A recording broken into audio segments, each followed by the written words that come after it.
Hi everyone, in this video I'm going to show you how to play along with Dance of Six.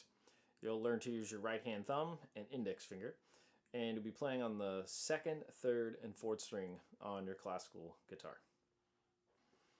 Dr. H here. If you're new to the channel, please be sure to subscribe, hit the like button, and ring the bell so you don't miss any new play along videos and tips I'll be sharing. Be sure to stick around to the end of the video. As always, I'll be answering some questions about this play along. Let's begin. Alright, so we're going to start Dance of Six, where the eighth note equals 50. So every eighth note gets a click. 1, 2, ready, and.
Now we're at 60 for each eighth note. 1, 2, ready, and.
Okay, so we're jumping it up to 80 now.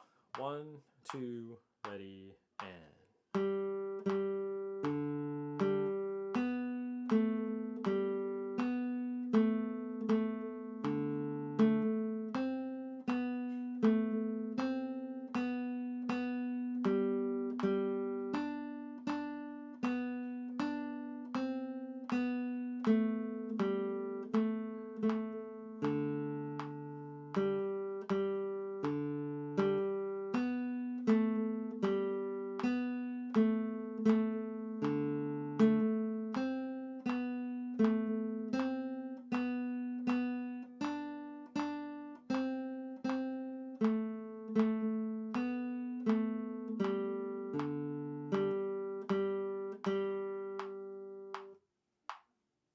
Our next speed is at eighth notes for 100.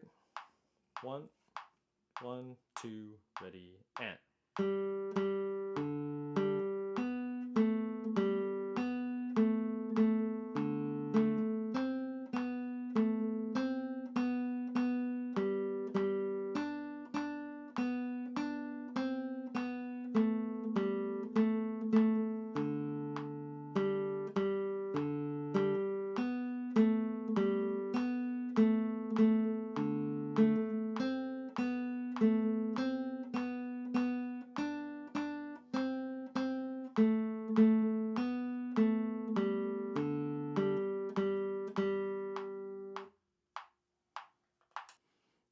right, the final tempo is going to be the tempo given on the page, and that's a quarter note is 69 beats per minute.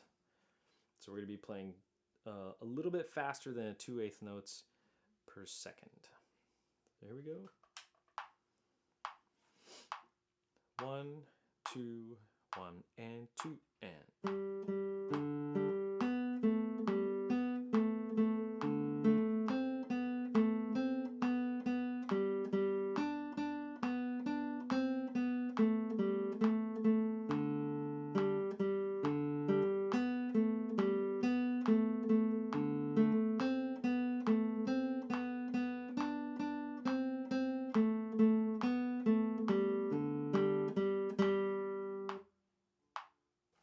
So a couple things to think about when you're playing this one. First of all, we're just using the 3 strings, the B string, the G, and the D string. And what I like to do, especially at the beginning of learning to play, is to give one finger one string if I have the opportunity.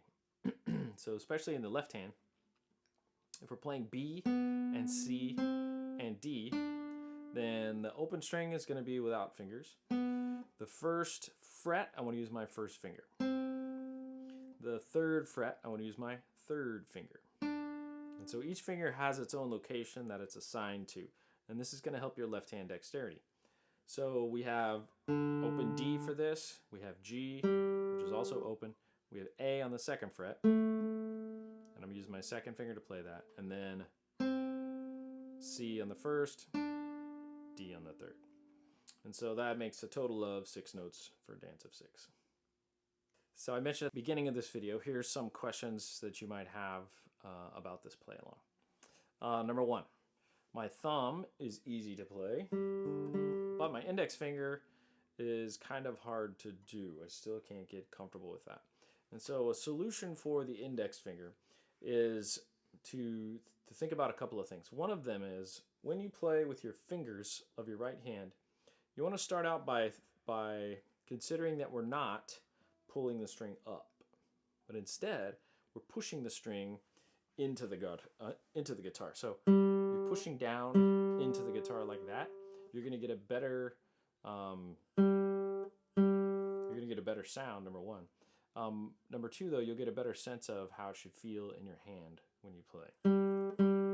So really, you're just using the very tip of your finger, and you're rolling off the string with the tip of that finger. And then you're resting on the string above the one you just played. So if I'm playing on the 3rd string, when I play a rest stroke, which is what that's called, then I'll come to rest on the 4th string, which is above the 3rd string. Okay? And you can do the same thing when you play with your thumb. When you play with your thumb in reverse order, you push down into the string below the one that you're actually plucking. So if I'm plucking the 3rd string, now I'll come to rest on the 2nd string instead. Okay, one thing you want to avoid, though, is getting underneath the string and then trying to pull it up vertically or away, perpendicular from the guitar. We don't want to do that. That's when we get the snapping sound. We also get our fingertips kind of stuck in the string sometimes, or a fingernail will get stuck. Another thing this causes is tension in your right hand. So you have to really pull to get a sound, and you can see the tension right here in my tendons of my knuckle when I do that. If I pluck back into my hand, or if I do rest stroke where I pluck down, it's a lot more relaxed for the right hand to do. And so that'll give us a sense of what it feels to be relaxed when we play, because you really don't want to play with a lot of tension. Some other questions that come around are concerned with the notes on the staff. And so when we're looking at the notes of the staff, we really have to get clear on which strings we're playing and which finger we're using to hold down. And the problem I guess with any instrument really, is that when you see notes on the staff, they don't look like the instrument. And so we have to decide, okay, what is this that I'm seeing on the page, and then how does that relate to the instrument that I'm playing? So if you see a note on the staff, and then you have to play it on piano, for example, you have to know where the notes are on the piano in order to map the page to the instrument itself. And the same thing goes for guitar. One thing that's confusing about staff or manuscripts paper is that when you look at it, it has lines on it. And so some people think, oh, those lines must be the strings on my guitar, when in fact they're not. If you do see lines that represent strings on the guitar, you're going to see the correct number of lines for the strings that you have. So if you have 6 strings, you'll see 6 lines. And that's called tablature. And that's something different than reading notes on the page. Tablature can offer the rhythm of the notes, and it can also show you where to play on the guitar. And it's maybe not as old as reading musical notes itself, but it definitely has a centuries-old tradition. So there's nothing wrong with tabs. Reading music will allow you to be able to transfer to different instruments, though. So once you learn where the notes are on a piano, then you can play a piano. Once you learn where the notes are on a clarinet, then you can play the clarinet.